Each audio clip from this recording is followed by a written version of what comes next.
Hello friends, welcome back to Hi-Inno channel. Hi-Inno channel இன்னைக்கு சூப்பரான ஒரு ஸ்நாக்ஸ் ரெசிபி தாங்க எப்படி செய்யறதுன்னு பார்க்க போறோம். அதாவது மசாலா கடலை தான் எப்படி செய்யறதுன்னு பார்க்க போறோம். ரொம்ப மொறுமொறுப்பான மசாலா கடலை எப்படி செய்யுது அப்படிங்கிறத இன்றைக்கி இந்த வீடியோவில் உங்களோட நான் ஷேர் பண்ணியிருக்கேன். இது ஈவினிங் வந்து டீயோட சேர்த்து சாப்பிட்றதுக்கு ரொம்ப சூப்பரான ஒரு காம்பினேஷனாக இருக்கும். இது செஞ்சுட்டு ஒரு காற்று போகாத டப்பாவில் மூடி வச்சிட்டிங்க அப்படின்னா எப்போ வேணாலும் உங்களுக்கு ஸ்நாக்ஸ் சாப்பிடணும்னு தோணுதோ நீங்கள் அப்போ சாப்பிடலாம். சூப்பரான டேஸ்ட்டில் கடலையோட மாவெல்லாம் ஒன்றா ஒட்டி வர்ற மாதிரி எப்படி செய்யுது அப்படிங்கிறத இன்றைக்கி இந்த வீடியோவில் சொல்லியிருக்கேன். வீடியோ ஸ்கிப் பண்ணாமல் லாஸ்ட் வரைக்கும் பாருங்கள். சரி வாங்க ஃப்ரெண்ட்ஸ் எப்படி செய்யுது அப்படிங்கிறத பார்க்கலாம். இன்றைக்கி நான் 1/4 கிலோ அளவுக்கு வேர்க்கடலை எடுத்திருக்கேன். இதில் சொத்தெல்லாம் எதுவும் இல்லாமல் பார்த்து நல்ல கடலை எடுத்து வச்சுக்கோங்க. இன்றைக்கி 1/4 கிலோ அளவுக்கு எடுத்திருக்கேன். இது ஒரு மிக்சிங் பவுலுக்கு மாற்றிடுறேன். இப்போ இதில் சொத்தெல்லாம் இருந்ததுன்னா சாப்பிடும்போது கசப்பு டேஸ்ட் வரும். அதனால் பார்த்து சேர்த்துக்கோங்க. காரத்துக்கு வந்துட்டு 1 டேபிள் ஸ்பூன் அளவுக்கு காஷ்மீரி சில்லி யூஸ் பண்ணியிருக்கேன். காஷ்மீரி சில்லி வந்துட்டு காரம் கம்மியாக இருக்கும், கலர் உங்களுக்கு நல்லா ரெட் கலரில் இருக்கும், அதுக்காக சேர்த்துருக்கேன். அது இல்லைனா நீங்கள் நார்மல் மிளகாத்தூள் சேர்த்துக்கலாம். 1/2 டீஸ்பூன் அளவுக்கு பெருங்காயத்தூள், இதுக்கு தேவையான அளவுக்கு உப்பு, இதோட 1 டீஸ்பூன் அளவுக்கு இஞ்சி பூண்டு விழுது, இல்லை 4 டேபிள் ஸ்பூன் அளவுக்கு கடலை மாவு, 2 டேபிள் ஸ்பூன் அரிசி மாவு சேர்த்துக்கிறேன். சேர்த்துட்டு ஃபர்ஸ்ட் நம்ம நல்லா கையை வச்சு கலந்து விட்டுக்கலாம். மாவெல்லாம் சேர்ந்து கலந்ததுக்கு அப்புறமா ஒரு டம்ளரில் தண்ணி எடுத்துட்டு கொஞ்சம் கொஞ்சமாக தெளித்து நான் கலந்து விட்டுக்கு அப்புறம் ஒரே டைமில் சேர்த்துறாதீங்க. கொஞ்சம் கொஞ்சமாக கலந்து நம்ம அந்த வேர்க்கடலையோட மாவு வந்து ஒன்றா பைண்ட் ஆகணும். அந்த அளவுக்கு தெளிச்சு தான் நம்ம மிக்ஸ் பண்ணணும். எடுத்த உடனே நிறைய சேர்த்துறாதீங்க. இந்த மாதிரி கொஞ்சம் கொஞ்சமாக தெளித்து கலந்து விட்டீங்க அப்படின்னா மாவு வந்துட்டு அந்த உங்களுக்கு வேர்க்கடலையோட நல்லா உங்களுக்கு ஒட்டிட்டு வரும். இந்த டைமில் நீங்கள் உப்பு டேஸ்ட் பண்ணி பாருங்கள். உப்பு தேவை அப்படின்னு நீங்கள் கொஞ்சம் சேர்த்துட்டு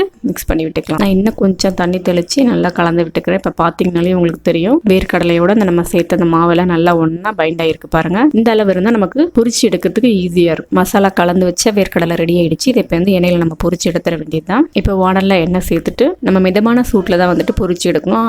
அடுப்பை வந்துட்டு மீடியமில் வச்சுட்டு நம்ம ஃபஸ்ட்டு எண்ணெய் நல்லா சூடு பண்ணிக்கலாம். இப்போ அடுப்பு வந்து மீடியமில் வச்சுருக்கேன். எண்ணெய் ஓரளவுக்கு நல்லா சூடாக இருக்குது. ரொம்பவும் வந்து எண்ணெய் காஞ்சிடக்கூடாது. இப்போ இந்த மாதிரி கொஞ்சம் கொஞ்சமாக கடலையை கையில் எடுத்துட்டு நம்ம எண்ணெயில் போடலாம். எண்ணெயில் போடும்போது கையில் தெரிக்கிற மாதிரி இருக்கும். கையை கொஞ்சம் கிட்ட வச்சு போட்டிங்க அப்படின்னா உங்களுக்கு போடுறதுக்கு ஈஸியாக இருக்கும். இல்லை அப்படின்னா போடுறதுக்கு உங்களுக்கு கஷ்டமாக இருக்குது அப்படின்னா நீங்கள் அதுக்கப்புறமா ஜல்லிக்கடையில் தனித்தனியாக உதுட்டு நீங்கள் எண்ணெயில் சேர்த்திங்கனாலும் உங்களுக்கு பொரிச்சு எடுக்கிறதுக்கு ஈஸியாக இருக்கும். இந்த மாதிரி கையால் எடுத்து கடலையை தனித்தனியாக பிரித்து போட்டிங்க அப்படின்னா உங்களுக்கு நல்லா கிறிஸ்பியாக இருக்கும். ஒன்றா ஒரே இடத்துல போட்டிங்க அப்படின்னா ஹார்டாக இருக்கிற மாதிரி இருக்கும். இப்போ கடலை சேர்த்துட்டா இது வந்துட்டு நல்லா பொரியட்டும். அடுப்பை வந்து கண்டிப்பாக மிதமான தீயில வச்சுக்கோங்க. ஹை ஃப்ளேமில் வச்சிங்க அப்படின்னா உங்களுக்கு அந்த வேர்க்கடலை கருகி போயிடும். போட்டுட்டு ஒரு 2 நிமிஷத்துக்கு அப்படியே விட்டுடுங்க. அதுக்கப்புறமா அந்த மாதிரி கரண்டி வச்சு நல்லா கலந்து விட்டீங்க அப்படின்னா எல்லா இடத்துலையும் உங்களுக்கு ஈவனாக வேகிறதுக்கு ஈஸியாக இருக்கும். இப்போ பாருங்கள் வேர்க்கடலையில் சலசலப்பெல்லாம் ஓரளவுக்கு அடங்கிடுச்சு.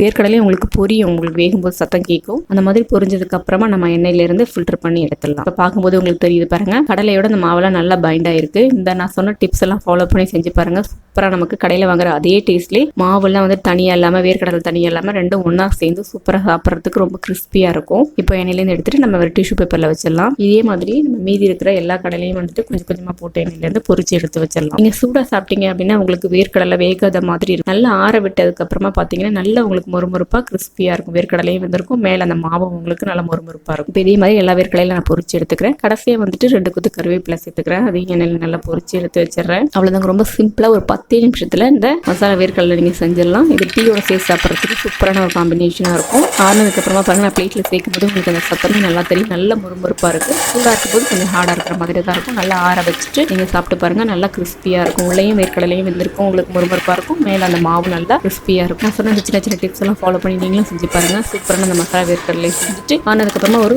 பாக்ஸில் போட்டு மூடி வச்சிட்டிங்க. நீங்கள் எப்போ உங்களுக்கு ஸ்நாக்ஸ் சாப்பிடணும்னு தோணுதோ நீங்கள் அப்போ எடுத்து சாப்பிடலாம். ரொம்ப டேஸ்டியான அந்த கடலை நீங்களும் ட்ரை பண்ணி பாருங்கள். எப்படின்றது அப்படிங்கிறத மறக்காமல் உங்களுடைய கமெண்ட்ஸ் எனக்கு கமெண்ட் பண்ணுங்கள். இந்த வீடியோ பிடிச்சிருந்தா அப்படின்னா லைக் பண்ணுங்கள், ஷேர் பண்ணுங்கள். Hi-Inno சேனலை ஃபஸ்ட் டைம் பார்க்குறீங்க அப்படின்னு சப்ஸ்கிரைப் பண்ணிக்கோங்க. மறக்காமல் பக்கத்தில் இருக்க பெல் பட்டனில் ஆளுங்கிற ஆப்ஷனையும் கிளிக் பண்ணிக்கோங்க. இன்னொரு சூப்பரான ஒரு ரெசிபியோட உங்களை நான் மீட் பண்ணுறேன். Thank you friends.